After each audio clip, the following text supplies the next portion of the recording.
Question number 15 करने से पहले हमें एक थोड़ा सा फार्मूला है वो करना है। फार्मूला ये है कि arithmetic mean between A and B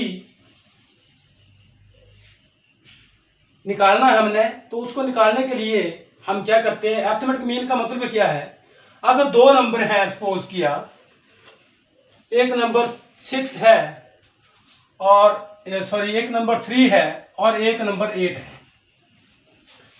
इसके बीच में एक ऐसा नंबर फिट करना, ए की जगह पर यहाँ 3 है और 8 की जगह पर बी की जगह पर 8 है। तो यहाँ पर एक ऐसा नंबर हमने सेट करना है कि जिसको सेट करने पर हमारे पास एपी बन जाए, ये तीनों नंबर एपी में हो। तो उसके लिए फार्मूला क्या है, M let M be the arithmetic mean between A and B. A और बी के बीच में हमने अर्थमेटिक मीन एम मान लिया। Then A M and B are in AP, तब हमारा ए एम और बी के नंबर्स होंगे वो एपी में होंगे। तो अब अर्थमेटिक प्रोग्रेशन जो है उसमें क्या होता है, अगली टर्म में से पिछली को घटाएंगे तो कॉमन डिफरेंस होता है, इसमें से इसको घटाएंगे, जितना इसमें से इसको घटा करके आया उतना ही इसमें से इसको घटा करके आएगा, और कॉमन डिफरेंस बोलते हैं उसको। तो कॉमन डिफरेंस सेम होता है, तो इसलिए m minus A is equal to B minus M. वही फार्मूला लग गया कि हर एक जगह पर जो कॉमन डिफरेंस है वो सेम होता है। तो हम क्या करेंगे, अब m को इकट्ठा कर लिया इधर, 2m इज इक्वल टू ए को परे ले गए a प्लस बी, तो m is equal to a plus B over 2। तो अर्थमेटिक मीन निकालने का फार्मूला ये आ गया कि पहले नंबर को और दूसरे नंबर को आपस में प्लस किया और 2 से डिवाइड कर दिया। तो इस क्वेश्चन में 8 3 11 बटा 2 आ जाएगा, जो एग्जांपल मैंने आपको दिए। अब हम क्वेश्चन नंबर 15 करेंगे। क्वेश्चन नंबर 15, इफ ए की पावर n प्लस बी की पावर n ओवर ए की power n minus 1 plus B की power n minus 1 is the arithmetic mean between A and B, then find the value of n। अगर ये arithmetic mean है ए और B के बीच में, तो हमने n की वैल्यू को निकालना है। We know that arithmetic mean between A and B is, अभी बताया थोड़ी देर पहले मैंने इसी वीडियो में कि ए और बी दो नंबर हैं, उनके बीच में अर्थमेटिक मीन क्या होता है, a plus B over 2। But we have given that arithmetic mean between A and B is this. हमें गिवन है कि हमें बोला कि अर्थमेटिक मीन ये है। तो हम क्या करते हैं, इस अर्थमेटिक मीन को और जो हमें पता है उस अर्थमेटिक मीन को आपस में इक्वल कर देते हैं। तो यहाँ पर ये इक्वल कर दिया है। अब क्रॉस मल्टीप्लाई किया, 2 से मल्टीप्लाई इधर और इसके साथ इधर, तो 2a की पावर n प्लस 2b की power n is equal to a की power n minus 1 into A. तो a इंटू ए की पावर n माइनस 1, तो ये बन जाएगा a की पावर 1 प्लस n माइनस 1। 1 और माइनस 1 उसमें कैंसिल हो जाएंगे, तो a की पावर n आ जाएगा। ठीक है। अब इसी तरह से a की पावर n माइनस 1 को b से मल्टीप्लाई, तो b a की पावर n माइनस 1 प्लस, अब b की पावर n माइनस 1 से इधर मल्टीप्लाई, b इधर मल्टीप्लाई, तो ये आ गया हमारे पास। अब इनको इकट्ठा करना है, 2a की पावर n है और यहाँ पर a की पावर n है, इधर लाए तो a की पावर n रह गया, एक कैंसिल हो गया। इधर b की पावर n है, इधर लाए तो ये b की पावर n एक यहाँ रह गया, और इनको इधर ले आए, बाकी वालों को, इसको भी इधर लाए, इसको भी इधर लाए, आपस में यहाँ करके माइनस का निशान लग गया। तो अब यहाँ से इन दोनों में से हमने कॉमन ले लिया, a की पावर n माइनस 1, a की पावर n माइनस 1 कॉमन लिया, तो अंदर a बच गया। अब हमने पता लगाना हो कि हमने a की पावर n माइनस 1 हमने कॉमन लिया है और अंदर क्या बचेगा, जो हम कॉमन लेते हैं उसके साथ डिवाइड करके देख लेते हैं। जैसे a की पावर n से हमने a की पावर n माइनस 1 को कॉमन लिया है, कॉमन लिया तो डिवाइड करके देखो क्या बनता है, a की power n minus n plus 1, ये ऊपर चली गई, ऊपर जाके पावर जो है उनका निशान चेंज हो जाएगा, तो n का माइनस n बन गया और इसका प्लस 1 बन गया। n और माइनस n उसमें कैंसिल हो गए, तो a की पावर 1 दैट इज a बच गया यहाँ पर। और यहाँ से a की पावर n माइनस 1 को कॉमन लिया तो यहाँ पर b बच गया, माइनस यहाँ से b की पावर n माइनस n को लिया तो यहाँ पर a माइनस b बन गया, दिस इज इक्वल टू 0। अब ये दो वेक्टर बन गए हैं, a की power n minus 1 minus b की power n minus 1 into a minus b। अब दो वेक्टर 0 है तो दोनों में से कम एक 0 होगा, but a minus b is not equal to 0। a और b दो डिफरेंट नंबर है, इसलिए ये दोनों का जो सब्ट्रैक्शन है वो 0 नहीं हो सकता है। Therefore this is equal to 0, तो दिस इज इक्वल टू 0। तो अब हमने इसको परे ले गए, परे ले जाकर के अब क्या किया, b की पावर n के साथ डिवाइड कर दिया इधर ला करके, तो यहाँ पर हमारे पास 1 बच गया। यहाँ भी b की पावर n माइनस 1 से डिवाइड किया, यहाँ b की पावर n माइनस 1 से डिवाइड किया, तो यहाँ डिवाइड करने पर 1 बन गया और ये आ गया।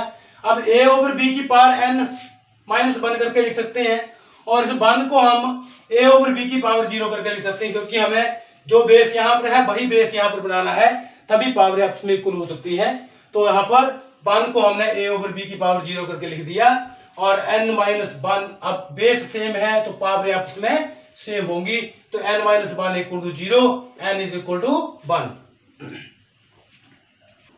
क्वेश्चन नंबर 16, बिटवीन 1 and 31 m numbers have been inserted in such a way that the resulting sequence is an AP and the ratio of 7th and m minus 1th number is 5:9। मतलब हमें 1 और 31 के बीच में हमने m नंबर्स बीच में m numbers जो है वो इंसर्ट करने हैं। इस ढंग से इंसर्ट किए हुए हैं कि 7th और m माइनस 1th नंबर की रेशियो जो है वो 5:9 है। Find the value of m, हमने m की वैल्यू को निकालना है। तो let a1 a2 a3 and so on up to am, ये m मेंबर्स आ गए बीच में, be the required arithmetic numbers बिटवीन 1 and 31। अब थोड़ा सा यहाँ पर समझना है, 1 यहाँ पर आएगा और 31 यहाँ पर आएगा, तो ये हमारी क्या बनेगी, एपी बनेगी, और इसके बीच में m नंबर्स आ गए बीच में, ठीक है। Then the total number of members, m तो ये हो गए, एक ये हो गया, एक यहाँ पर आ गया, 31 यहाँ पर आया और 1 यहाँ पर आया, तो टोटल नंबर्स कितने बन गए, m प्लस 2। तो जो 31 है वो m प्लस 2th टर्म बनी, m plus 2th term, m plus 2th term equal to 31। m plus 2th term कैसे निकालते हैं, a plus m plus 2 minus 1, जितने भी टर्म निकालनी उसमें से एक कम करना है, d से मल्टीप्लाई करना है। ये 1 क्या हमारे पास, a हमारे पास 1 है, 1 एंड 31, तो 1 हमारा a बन गया, a plus m plus 2 minus 1 into D, that is equal to 31, वो हमारे पास है यहाँ पर।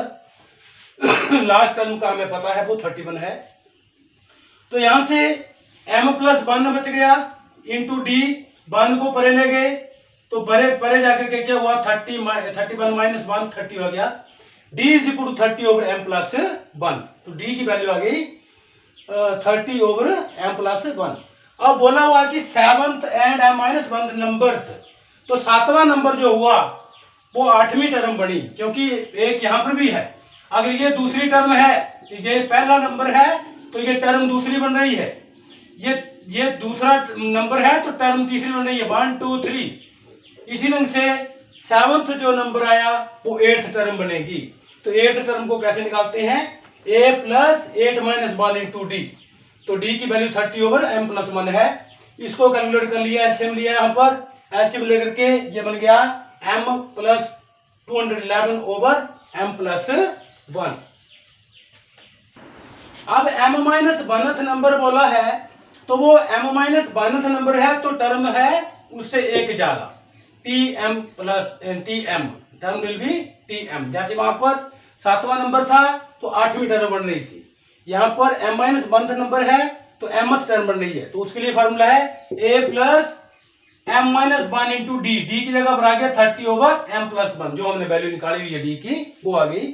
अब आया 1 प्लस दिस, 30 से अंदर मल्टीप्लाई कर दिया, अब क्या किया, एलसीएम ले लिया, एलसीएम लेकर के यहाँ पर m प्लस 1 आ जाएगा, यहाँ पर 30 m माइनस 30 आ जाएगा ओवर m प्लस 1, और इसको कैलकुलेट करके ये 30 और सॉरी m और 30 जो है वो 31 बन गया, और यहाँ पर 30 में से 1 कैंसिल हो गया तो माइनस 29 बन गया, तो 31m minus 29 over m plus 1।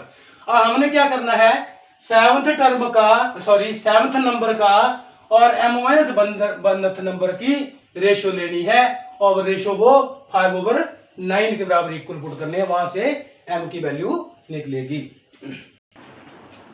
अब हम रेशो लेंगे सेवंथ नंबर की और m-1th नंबर की, दैट इज इक्वल टू, ये था हमारा सेवंथ नंबर बना था और ये बना था हमारा m-1th